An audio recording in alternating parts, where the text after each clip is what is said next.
Hey guys, what is up? I'm going to try something a little bit different in this video.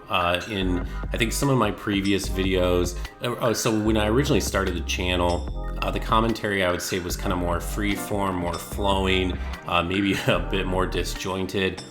So now these days I'm more focused on specifically talking about what's happening. And I'd like to try kind of a hybrid approach here where I talk about sort of some of my impressions as I've tried to get better at the game, some of the progress I've made, the things I have yet to learn, and then maybe via text on the screen, I can make some important points about things that are happening, some of the more detailed like swing by swing comments that I'd like to make. We'll see how that goes. You'll have to let me know what you think. I've been including a lot of clips lately. I'd say more and more of me playing suboptimally, like the one that's playing right now. Obviously, I've not played this fight very well at all, but I really enjoyed it. Like it's been actually kind of liberating. I think for so long I was so focused not necessarily on montages, but I would say that things would generally go very well for me in the fights that I would feature. And these days I'm a lot less worried about do I look like I'm playing all that well? Am I not? And I feel like it gives more of an honest accounting of not only the good, but also the bad, because if you just watch nothing but highlight reels from players all the time, you can get the impression that people are a lot better than they are, or maybe that they don't make any mistakes. And I certainly don't like to give that impression. And this, I think, just accurately depicts the overall journey that I've been on, especially over the last, say 8 months or so. So I think what I wanted to do today was get back to my roots, talk about the Git Good series. Where am I? What have I learned? And I've been kind of taking some informal notes as I've been playing, either through invasions or Spear of the Church, but actually more commonly probably when I've been having duels against really skilled opponents, trying to sort of debug what I'm doing wrong and make improvements. And I've got to say, like, the overall cycle is super gratifying. I can see the improvement that I've made. There was actually a really cool fight that I had with Pinko on his stream. And I saw the fight from his perspective and I thought, wow, like I actually look like I know what I'm doing. Like I could see the improvement.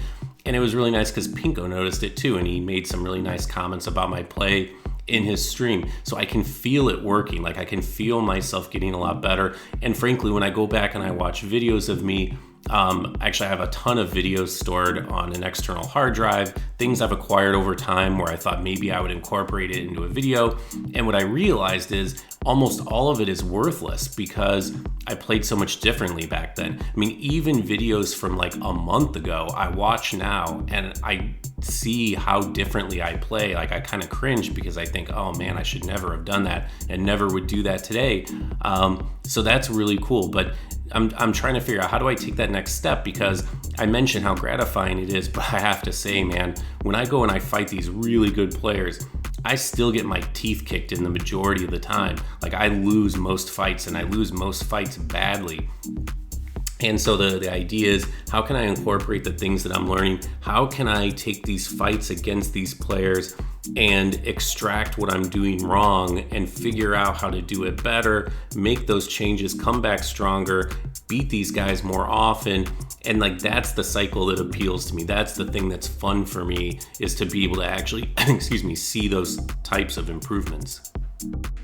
Okay, so what have I learned? Well, I'd say one of the biggest things is I used to see this game as nothing more than an exercise in spacing and timing, and I've learned that that's really wrong. Spacing and timing are the foundation, but they're not the totality of what makes a good player. And the thing that I was really missing out on was the prediction element, getting reads, anticipating what players were going to do, and then committing to that based on the strength of the read, the probability that you're correct. Those are the things that make for a truly great play. When you start playing better players, if all you're going to do is react and space, you're going to be way too defensive, which is a problem that I've fallen into and I'm trying to get out of. And it also, if you're trying to fish, you learn very quickly you cannot be a passive and reactive player in fish. Fishing is the very opposite. Fishing requires you to make hard reads and act on them in order to successfully get things like backstabs and parries and the like.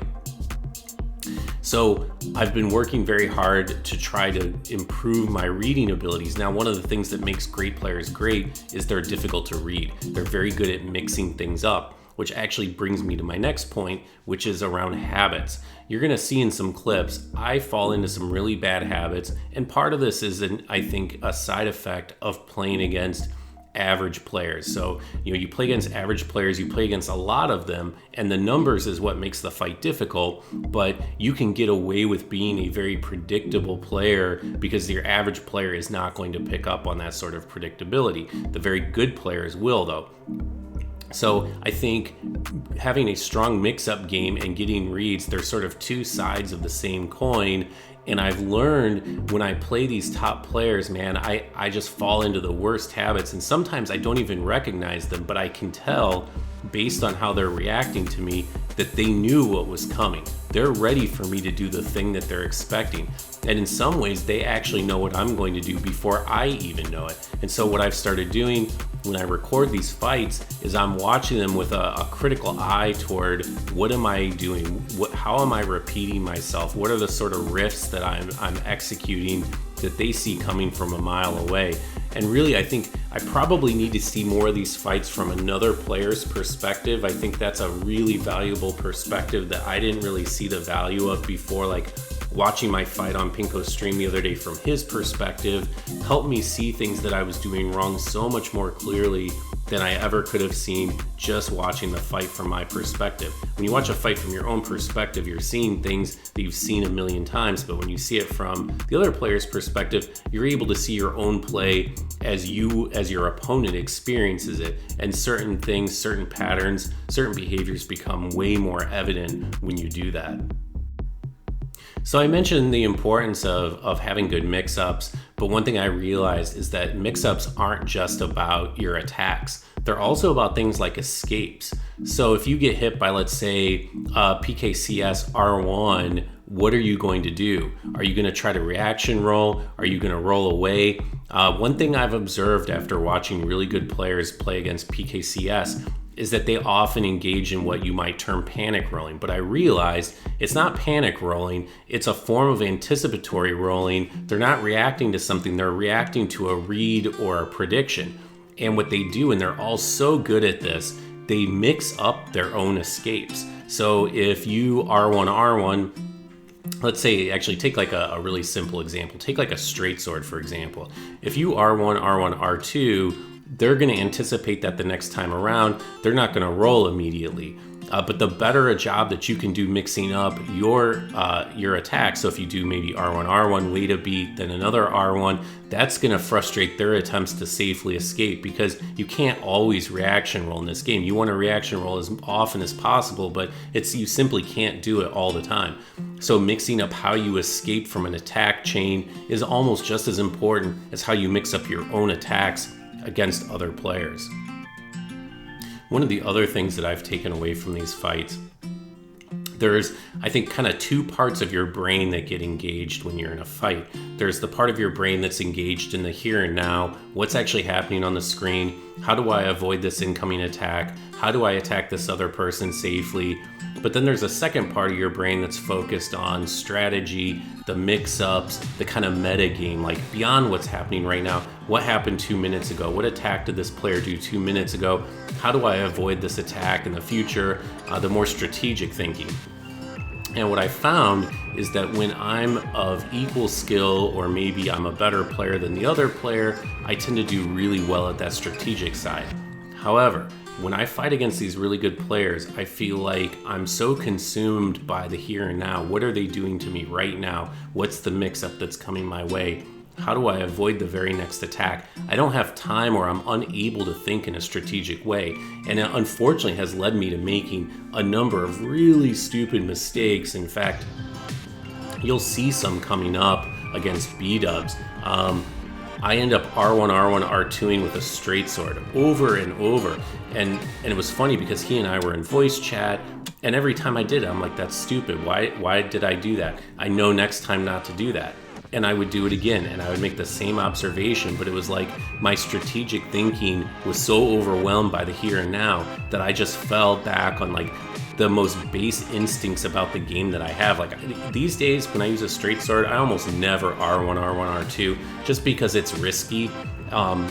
And so I'll only do it if I'm really thinking about it. So for me to fall back on that behavior, which is behavior for me that probably dates back, like the last time I used to R1, R2 with a straight sword as a matter of habit, I mean, that's at least a year old.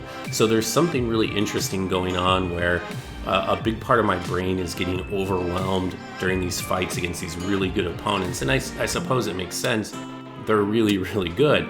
But where I'm struggling is, how do I manage that problem? Like, how do I keep myself from getting overwhelmed? And I don't know if it's just maybe it's trepidation on my part because I know how much better they are, or if it's just I'm not approaching the fight any differently because of who they are, but it's just they're overwhelming me with their insane mix-ups. So I guess time will tell.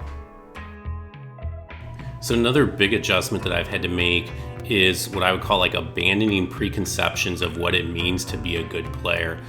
Anybody who PvPs in this game, you tend to learn pretty quickly that there's certain things that you just don't want to be in the habit of doing. Swinging a straight sword more than twice, rolling attacks, things of that nature. And I think we avoid those things for a couple reasons. I think first of all, obviously, they're dangerous. You want to make sure that you're not doing things that are dangerous. But I also think there's a subtler side of this, which is almost like what I call like a signaling side, which is, people that tend to do things like spam R1 in general tend to be not very good players. And of course, none of us want to be perceived as bad players. And so we tend to avoid things that we see bad players doing. While R1 spamming mindlessly is a really dumb idea, for example, to do so willfully as part of a strategy can actually be a really solid thing to do and be a really good idea. And unfortunately, I've fallen into the trap of never ever doing those things, and it's so deeply ingrained now. I've had to really force myself to actually do those things. I have to force myself to do rolling attacks. I have to force myself to just spam R1 on a straight sword sometimes. Which isn't to say you should do those things all the time. You shouldn't, but they should definitely be a big part of your mix-up repertoire. And I've noticed that a lot of these players tend to get me with things like that just because I'm not expecting them, because they're things you don't expect from quote-unquote good players, but they absolutely should be part of your repertoire. Okay, so for the final few points, I would say, first of all, always be moving. When you get overwhelmed as a player, sometimes it's all too easy to just stop moving as you're trying to process everything that's happening to you on the screen. That makes things way too easy for your opponent. It makes it way too easy for them to space you out. It makes it a lot easier to whiff punish you. The more you can move around, the harder you're going to make things like that on your opponent. So just keep that in mind. I think probably most players do that already, but on occasion it's something that you can forget about, again, especially when you're getting overwhelmed. The whiff punishes, I think, come as a consequence of good spacing, good movement, and read. So knowing that you've got the space, knowing when the attacks are coming, and being able to get just outside their range and be able to respond accordingly.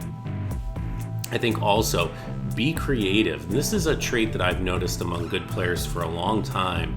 They're always willing to experiment. They don't necessarily know if some combo is going to work, if it's going to be a true combo. They don't necessarily know if some weapon combination is going to be suitable, but they're willing to give it a try because, what does it really matter? The worst thing that can happen is they get beat, they lose, and it's fine. You move on with life. So always be willing to think about things in a way that you haven't before and to try things out. There's really no harm that can come from it. The last thing that a lot of these players do really well, and we've seen some examples of it, and I would call it like knowing your frame advantages. So out of hit stun with two different weapons, they're going to know immediately who's going to have frame advantage coming out of hit stun, and if they have frame advantage, they're going to be much, much more likely to swing out of hit stun, and if they don't, they're going to know that they have to escape or at least be wary. And even if you don't have frame advantage, doesn't mean you should never attack out of hit stun. It just means you should probably do it a lot less often than you would otherwise. So these are the things I've noticed. These are the things I'm going to be working on. Hopefully we see some improvement. Thanks so much for stopping by, guys.